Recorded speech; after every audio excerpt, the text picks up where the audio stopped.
오늘 우리가 함께 모여서 우리 연합선교구역회의에 좀 나눌 말씀은 우리가 형통함을 누리는 삶이 어떤 것인가 하는 것을 함께 살펴보고자 하는 것입니다. 우리가 지난 첫 주일에 대강도 둘째 주일이죠. 첫 주일 때에 이 말씀을 묵상을 했었습니다. 사실 요셉의 이야기는 우리가 다 잘 알고 있는 내용들이죠. 그러나 이제 이 성경에 있는 이야기들을 우리가 어떤 관점에서 이해하는가 굉장히 중요합니다.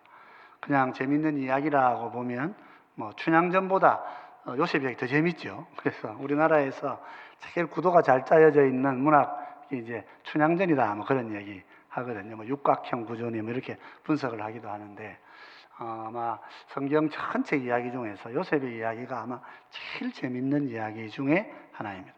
이 이야기 속에서 우리는 어떤 하나님을 만나는가 하는 게 굉장히 중요하죠. 특별히 요셉이 이제 옥에 갇히기 직전까지 이제 형들에게 이 이집트로 애굽으로 팔려가는 그 내용, 팔려가서 거기에서 처음 감옥 가기까지의 고난을 겪는 모습들. 근데 성경은 이 모습을 형통한 삶이라 그렇게 소개를 하고 있다 하는 것입니다. 노예로 팔려간 것도 형통함일 수가 없는데 성경은 궁극적으로 형통함이라 이렇게 말을 하고 있고, 감옥에 가는 것도 형통함이라고 할 수 없는데 형통함이라고 하는 거예요. 그럼 형통함이라는 게 뭔가 우리가 생각을 해봐야 된다 하는 거죠. 오늘 우리 화면이 너무 적은데요. 화면에 이렇게 바꿔주시죠. 네, 감사합니다. 그래서 우리가 제일 오늘 본문에서 우리가 말씀 나눌 때 잘 처음 배워야 될 것은 요셉의 형통함입니다. 요셉은 형들에게 팔려서 애굽으로 이렇게 종이 되어 가죠. 그런데 보디발 집에 들어갑니다. 거기에서부터 하나님이 그와 함께 하심으로 형통한 삶을 살았다. 이렇게 말하고 있는 거죠. 요셉의 형통함은 어디에서 오느냐? 환경은 노예가 되고 남의 집 종으로 팔려가고 환경은 안 좋은 거죠. 환경은 안 좋은데. 근데 하나님이 함께 하시니까 그의 삶이 형통하더라. 성경이 그렇게 말하고 있는 거예요.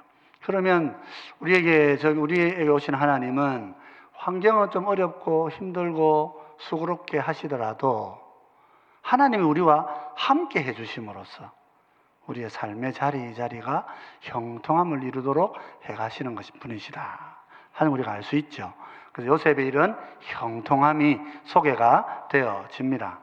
그런데 세상은 어떻습니까? 이런 형통함을 보면 그 성도들의 형통함을 통해서 자기도 그 복을 누리는 그런 사람이 있고요. 어떤 사람은 그 복을 자기를 이용해서 이렇게 자기만을 위해 이용하려고 하는 사람도 있는 거예요. 보디발은 요셉을 보고 인정하고 요셉을 중요한 자리에 잘 세워가지고 아주 집안의 복을 많이 받는 사람이 됩니다. 여러분, 우리가 하나님과 함께하면 세상이 우리를 귀하게 봐줄 때가 있습니다. 지혜로운 사람들은 성도들을 아낍니다. 잘나고 못나고 이런 게 아니고 저 사람은 하나님과 함께 하는구나. 이게 중요한 건 뭐냐면 내가 하나님과 함께 하고 있는 거. 이게 굉장히 중요한 거예요. 그게 다른 사람이 믿지 않는 사람 눈에도 그게 보인다는 거예요. 그죠? 그럴 때 세상은 믿지 않는 사람이 믿지 않지만 성도로 인해서 복을 누리는 것입니다. 그런데 이 보디발의 아내는 어떻습니까? 세상에 살아가면서 본인의 결핍이 있죠. 남편과의 관계에 결핍이 있습니다. 결핍이 있다 보니까 이걸 이용해가지고 자기가 덕을 보려고 생각하는 거예요. 자기의 욕구를 채우려고 하는 거예요. 그러면서 요셉을 미혹하는 것입니다. 세상의 유혹은 그럴 수가 있습니다.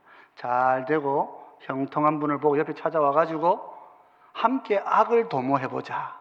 우리 같이 악한 일도 같이 한번 해보자. 너는 다 하나님이 함께 하시고 다 잘 되니까 악이라도 하나님이 너를 잘 되게 해주지 않겠나. 그러면서 우리를 미혹하는 것입니다. 그때가 이제 중요한 때죠. 그때가 중요한 때입니다. 요셉이 어떻게 합니까? 나는 절대로 하나님 앞에서나 내 세상 주인 앞에서 죄를 짓지 않겠다. 여기서 우리 성도들이 좀 마음에 깊이 깨달아야 잘 새겨야 될 것이, 하나님께서는 때로는 우리 직장 생활이나 이웃 관계 속에서 믿지 않는 자를 나의 주인으로 세우실 수 있다는 것입니다. 우리가 직장 생활할 때 안 믿는 분이 내 상사가 될 수 있어요. 근데 그분들한테 내가 충성되게 살아야 돼요. 그래야 내가 하나님께 인정을 받을 수가 있는 거예요. 제가 안 믿는 사람이니까 마음대로 하겠다 이래버리면 하나님이 나를 오히려 귀하게 안 보시는 거예요. 잘못된 거죠. 잘 믿는 사람들한테 하면 내가 잘하겠다. 그러셔서는 안 되는 것입니다. 요셉은 믿지 않는 이지만 나를 노예로 사실은 사온 건데 뭐 불쾌할 수도 있죠. 기분 나쁠 수도 있고. 근데 그렇게 하지 않고 그분을 나의 주인으로 알고 주인이 명령은 안 했지만 그 아내를 범하지 말라고 말한 거라고 말하지 않은 것도 말했다고 그렇게 마음으로 받아들이고 아내와의 관계를 지키려고 한단 말이죠. 이게 우리 성도들이 살아야 되는 세상에서의 삶이라는 것입니다. 그럼으로써 우리가 어떻게 해요? 하나님께 범죄하지 않게 된다는 거예요. 그렇죠? 그래서 우리가 세상 속에서 지나면 세상이 우리를 미혹하고 유혹할 때에 내가 어떤 선택을 할 건가? 나도 그냥 죄의 자리에 갈 건가? 내 주변에 이러한 사람들이 안 좋은 길을 걸어간다면 남도 가네 나도 갈까? 하고 가버리면 안 된다는 거예요. 요셉은 그 길을 걷지 않았습니다. 그러나 결국은 이제 세상의 함정에 빠져가지고 고난을 또 겪습니다. 그런데 이건 죽음에 처한 것인데 하나님이 보디발의 눈을 환히 열어주시는 거예요. 보디발은 이 얘기 딱 듣는 순간에 아내가 잘못했구나 판단하는 거예요. 이제 하나님께서 세상 사람들에게도 지혜를 주십니다. 그래서 우리가 내 지도자들이 공정하고 정의로운 지도자가 되도록 기도하셔야 됩니다. 하나님께서 지혜를 주시면 세상이 망하는 지혜를 선택하지 않고요. 세상이 사는 지혜를 선택하게 되는 거예요. 그래서 우리가 살아가는 삶의 자리에서 내가 어떻게 사느냐에 따라서 정말 세상도 이 대한민국도 이 나라도 복을 얻고 하나님이 기뻐하시는 삶을 살게 되는 거예요. 전국적인 구원은 주님 안에만 있지만 그런 성도들의 삶을 통해서 이 세상이 형통함을 얻을 수 있는 것입니다. 우리가 대한민국이 그런 나라가 되도록 기도해야 됩니다. 우리 교회를 통하여 우리 이 믿는 성도들을 통하여 이렇게 이 나라가 사실은 이게 교회가 지금 숫자가 많고 표가 많으니까 정치인들이 교회 가짜로 막 오는 사람이 너무 많아요. 믿음이 없는데도 교회에 옵니다. 표가 있으니까 오는 거죠. 그런데 우리가 그런 분들을 두고 기도해야 되는 거예요. 이분들이 정의롭고 바르고 하나님의 지혜로 살도록 기도해야 되는 것입니다. 보디발의 그 분별력 속에서 요셉은 이제 감옥으로 옮기는 거죠. 지금까지는 보디발의 집에 위층에서 살았습니다. 땅에서. 이제는 그 집에 지하실로 내려가는 것입니다. 그러나 하나님께서 더 나빠진 삶인데도 또 같이 해주시는 거예요. 그 속에서 또 형통함이 함께 있는 거예요. 아니 이 삶은 더 나빠졌는데 왜 형통함이라고 성경은 말하는가? 하나님이 함께 하시기 때문에 형통합니다. 그런 거예요. 우리 성도가 여러분 지금 우리나라가 이렇게 막 돈도 많이 벌고 우리가 이 나라 세계적으로 큰 나라가 되어 있습니다만은 좀 이렇게 한 20, 30년만 돌아봐도 우리 대한민국이 이렇게 막 큰 나라가 아니었어요. 그죠? 네. 그럴 때나 지금이나 말입니다. 우리가 잘 될 때나 또 정말 가난할 때 필리핀 우리보다 뭐 훨씬 잘 살 때도 있었고 우리가 훨씬 못 살 때가 있었습니다. 그런데도 그때에도 우리가 이 대한민국은 하나님의 보호하심 아래 형통함을 누려왔고 지금 우리가 좀 잘 살고 있어요. 좀 잘 사니까 돌아보니까 믿음이 어떻습니까? 더 좋아졌습니까? 믿음도 나빠진 것 같다는 말이죠. 뭐가 형통한 거냐? 잘 사는 것 자체가 형통한 거냐? 그게 아니라 하나님과 함께 사는 것.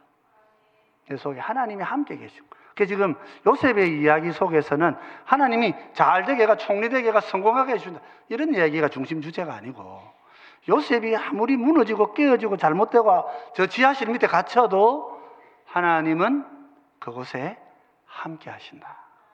그것이 우리의 형통함이다.